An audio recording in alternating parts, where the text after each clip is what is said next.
ഗുരുതരമായ ലൈംഗികാരോപണത്തിന് വിധേയനായ രാഹുൽ മാങ്കൂട്ടത്തിൽ MLA സംരക്ഷിക്കുവാൻ പ്രതിപക്ഷ നേതാവ് VD സതീശൻ എന്തിനാണ് ഇങ്ങനെ വെപ്രാളപ്പെടുന്നത് എന്ന് കേരളത്തിന് മനസ്സിലാകുന്നില്ല.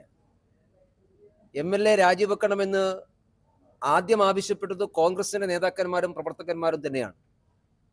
യൂത്ത് കോൺഗ്രസിന്റെ നേതാക്കന്മാരും കേരളത്തിലെ കോൺഗ്രസിന്റെ മഹിളാ നേതാക്കന്മാരും പഴയ KPCC പ്രസിഡന്റുമാരുമെല്ലാം രാഹുൽ മാങ്കൂട്ടത്തിൽ രാജിവെക്കണമെന്ന് പരസ്യമായ നിലപാട് സ്വീകരിച്ചതാണ്. അത് കേരളത്തിലെ ബഹുജനങ്ങളുടെയും പൊതുസമൂഹത്തിൻ്റെയും ഒരു ആവശ്യമായിരുന്നു. ഇത്രമാത്രം ആരോപണ വിധേയനായ ഒരു വ്യക്തി MLA ആയി തുടരുന്നത് ജനങ്ങളോടും ജനാധിപത്യ സംവിധാനത്തോടുമുള്ള അങ്ങേയറ്റത്തെ വെല്ലുവിളിയാണ്, അങ്ങേയറ്റത്തെ പരിഹാസ്യമായിട്ടുള്ള ഒരു നടപടിയാണ്. അതുകൊണ്ടാണ് രാഹുൽ മാങ്കൂട്ടത്തിൽ MLA സ്ഥാനം രാജിവെക്കണം എന്ന ആവശ്യം എല്ലാ കോണുകളും ഉയർന്നു വന്നിട്ടുള്ളത്. കേരളത്തിലെ പൊതുസമൂഹത്തിന്റെ ആവശ്യം ഏറ്റുപിടിക്കുകയാണ് BJP ചെയ്തിട്ടുള്ളത്. അത് ജനങ്ങളുടെ ആവശ്യമാണ്. ആ ആവശ്യം പറയുമ്പോൾ എന്തിനാണ് VD സതീശൻ ഇങ്ങനെ വെപ്രാളപ്പെടുന്നത്? രാഹുൽ മാങ്കൂട്ടത്തിനെ സംരക്ഷിക്കാൻ അദ്ദേഹം എന്തിനാ ഇങ്ങനെ കോൺട്രാക്ട് എടുത്തിട്ടുള്ളത്? അദ്ദേഹത്തിന് വല്ല പേടിയുമുണ്ടോ? രാഹുൽ മാങ്കൂട്ടത്തിന്റെ രാജി ആവശ്യപ്പെട്ടാൽ VD സതീശന് എന്തെങ്കിലും ഭയമുണ്ടോ? ഈ MLA VD സതീശന് പേടിയുണ്ടോ? എന്തെങ്കിലുമൊക്കെ അയാൾ വിളിച്ചു പറയുന്നുള്ള പേടി VD സതീശനുണ്ടോ? അല്ലെങ്കിൽ എന്തിനാണ് ഇത്രയും അപമാനകരമായൊരു സാഹചര്യം ഉണ്ടായിട്ട് ഈ MLA സംരക്ഷിക്കാൻ വേണ്ടി പരിശ്രമിക്കുന്നത്? അദ്ദേഹം കോൺഗ്രസിന്റെ പ്രാഥമിക അംഗത്വമാകാൻ വേണ്ടി പോലും അർഹതയില്ലാത്തവനാണ് എന്നാണല്ലോ ഇവർ പറയുന്നത്. അതുകൊണ്ടാണല്ലോ അദ്ദേഹത്തെ സസ്പെൻഡ് ചെയ്തത്. അങ്ങനെയുള്ള ഒരാളെ പാലക്കാട്ട് ജനങ്ങൾ ചുമക്കണമെന്ന് പറയുന്നതിന്റെ ഔചിത്യം എന്താണ്?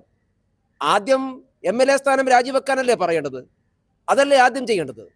കോൺഗ്രസിന്റെ നടപടി അവരുടെ ആഭ്യന്തര കാര്യം മാത്രമാണ്. കോൺഗ്രസ് പുറത്താക്കിയാലും പുറത്താക്കിയില്ലെങ്കിലും കേരളത്തിലെ ജനങ്ങൾക്കൊന്നുമില്ല. കാരണം അങ്ങനെ പുറത്താക്കപ്പെടേണ്ട പലരും കോൺഗ്രസിലുണ്ട്. അത് കോൺഗ്രസിന്റെ മാത്രം കാര്യമാണ്.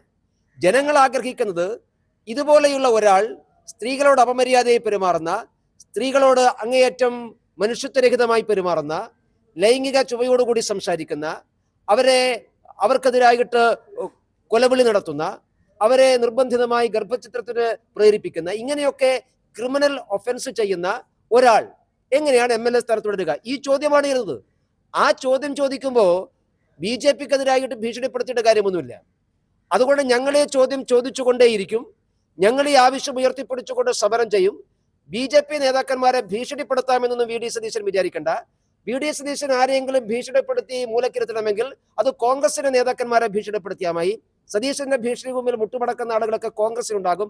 അതേതായാലും BJPയോട് വേണ്ട. സതീശന്റെ കൈവശം എന്തെങ്കിലും ഉണ്ടെങ്കിൽ അതൊക്കെ പുറത്തുവിടട്ടെ. കോൺഗ്രസ് നേതാക്കന്മാരുടെ ഇനിയും പുറത്തു വരാത്ത എന്തെങ്കിലും കാര്യമുണ്ടെങ്കിൽ അതിനെക്കുറിച്ച് ഭയപ്പെട്ടാൽ മതി. രാഹുൽ മാങ്കൂട്ടത്തിൽ ഒരുപക്ഷെ VD സതീശനെ ഭീഷണിപ്പെടുത്തുന്നുണ്ടാകും. ഇനിയും MLA സ്ഥാനം രാജിവെക്കാൻ പറഞ്ഞാൽ എന്റെ കയ്യിൽ എന്തെങ്കിലുമൊക്കെ ഉണ്ട്, ഞാനത് പുറത്തുവിടുമെന്ന് സതീശനെ രാഹുൽ മാങ്കൂട്ടത്തിൽ ഭീഷണിപ്പെടുത്തുണ്ടാകും. ആ ഭീഷണി ഏതായാലും BJPയോട് വേണ്ട എന്ന് VD സതീശനെ എല്ലാ ബഹുമാനത്തോടു കൂടിയും ഓർമ്മിപ്പിക്കുകയാണ്. തീർച്ചയായിട്ടും ഞങ്ങൾ കേരളം മുഴുവനും ഈ ആവശ്യം ഉയർത്തിപ്പിടിച്ചുകൊണ്ട് മഹിളാ മോർച്ചയുടെയും യുവമോർച്ചയുടെയും നേതൃത്വത്തിൽ വലിയ പ്രക്ഷോഭത്തിന് പാർട്ടി തീരുമാനമെടുത്തിട്ടുണ്ട്.